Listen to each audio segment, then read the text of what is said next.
Trump sledgehammers CRT. That's the top story we start with tonight. Former President Donald Trump out with a new op-ed tackling the Hate Whitey program, critical race theory, writing this: far from advancing the beautiful dream of Martin Luther King Jr., the left's vile new theory preaches that judging people by the color of their skin is actually a good idea. Joining me now, Georgia Congresswoman Marjorie Taylor Greene. Congresswoman, it's always great to see you. President Trump outlined in his op-ed that Joe Biden, he campaigned on uniting our country, but instead he and his political party now are promoting critical race theory, a school curriculum that teaches hate and division. Now, as a member of Congress and a mom, how do we break the left's control over GovEd? We need all the moms across America to get involved. And I have to tell you, I just watched that cute little 9-year-old girl. I would love for her to run for Congress. We need more like her. She is so fantastic, and what a fighter. But here's what we have to do, Chris. We need parents all over the country to do just as what we have seen some of these parents doing, going in their school boards and making sure that they're fighting for our children and making sure that there is no racist curriculum like critical race theory being taught in our kids' schools. See, parents all over America need to remember that they're the taxpayers. They are the ones that pay for our children's schools. And so it's their duty to hold schools responsible and school boards responsible for keeping out this critical race theory that is so divisive and completely racist at its core. And Chris, I just also want to let everyone know that this week we passed a bill in Congress that funded the National Children's Museum in Washington, D.C., in the Ronald Reagan building. And just before that bill passed, I had to talk to the director of the museum because they had critical race theory all over their website. And I was appalled. And I said, look, if we're going to have $10 million going for your rent, I will not vote for that. And I didn't vote for it because the bill did not contain information in there to make sure they kept critical race theory out of there. So moms and dads all over America, you guys hold your school boards accountable, but also hold major organizations like the National Children's Museum in Washington, D.C. Responsible also, because your taxpayers are paying for their rent. And we've got to make sure that critical race theory stays out of there as well. Yeah, and school choice would also give these parents control over these left-wing school administrators and these educrats. Let's talk about the Fire Fauci Act. It's gaining steam. In the past 2 weeks, 10 Republican co-sponsors have jumped on board.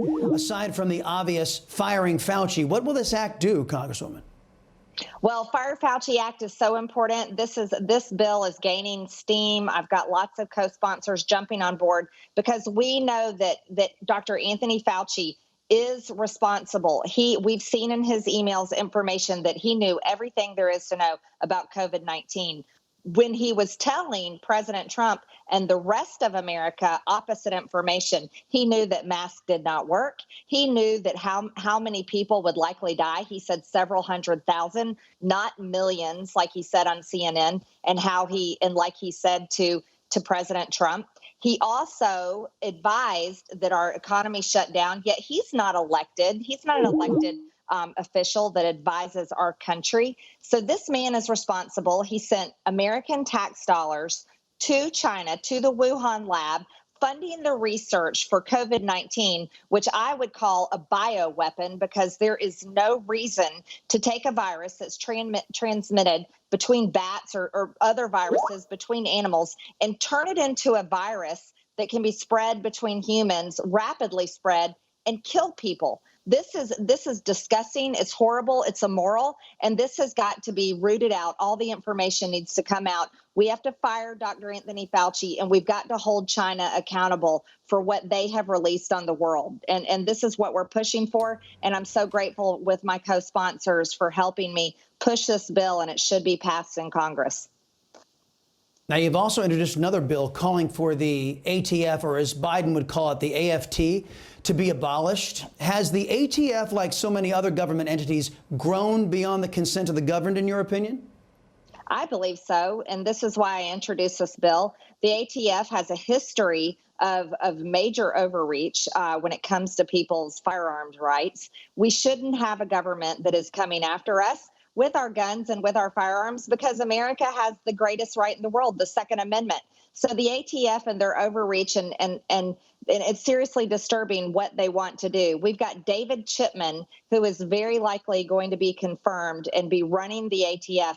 This is the same guy that just said last week that he would like to take away all semi-automatic firearms from Americans. And we can't allow this to stand. They have a history. The ATF has a dangerous history.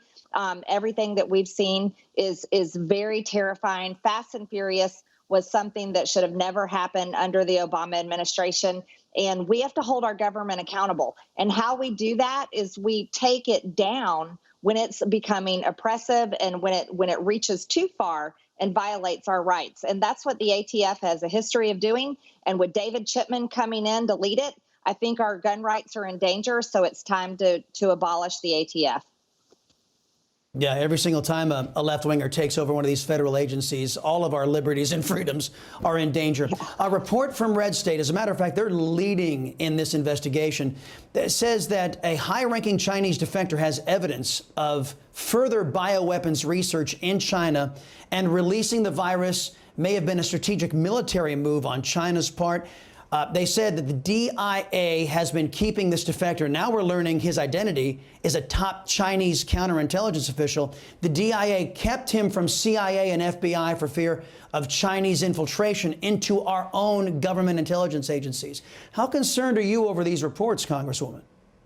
I am extremely concerned. Actually, I'm terrified. This is something I've been discussing with my colleagues last week and even further back. This information that has now been made public is the information that should wake every single American up. We should not be divided by politics over this. As a matter of fact, we've got to come together, and every single one of us need to recognize that China is our enemy. You see, this man is risking his life. He escaped the Communist Chinese Party, came here to America delivering this very classified Communist Chinese information, and he is telling us the truth that we are all seeing with our own eyes and that we've lived through for the past year.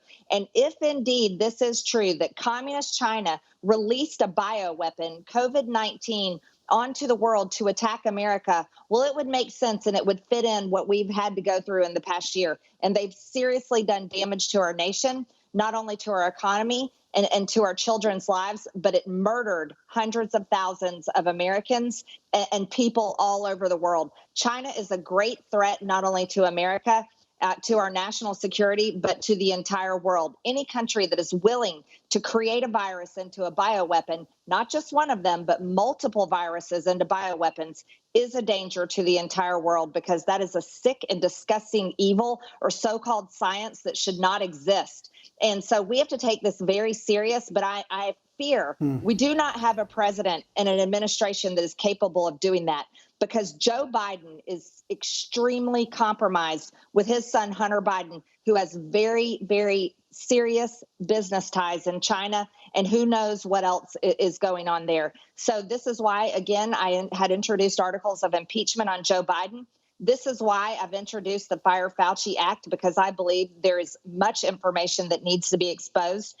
We need an investigation of what did they know and when did they know it and who all was involved. But every single American is in danger, not just about this COVID-19 information, but China has infiltrated our country with the student visas, their Chinese-owned businesses, and who knows what else. I mean, this is a major threat, and we've got to take it serious. Yeah, we have to take it very seriously. And as a matter of fact, there are a lot of members, your colleagues in Congress, who are on the Socialist Democrat Party, who have also been running interference for America's enemy, the Communist Chinese. Congresswoman Marjorie Taylor Greene, it's always a pleasure to talk to you. Come back soon. Hey, I'm Rob Finnerty. Thanks for watching. If you enjoyed this video, please join the conversation in the comments below. Don't forget to subscribe, too. Hit the bell icon to be alerted to breaking news. And remember, there's a whole lot more on Newsmax TV, America's fastest growing cable news network. Newsmax TV, we're real news for real people.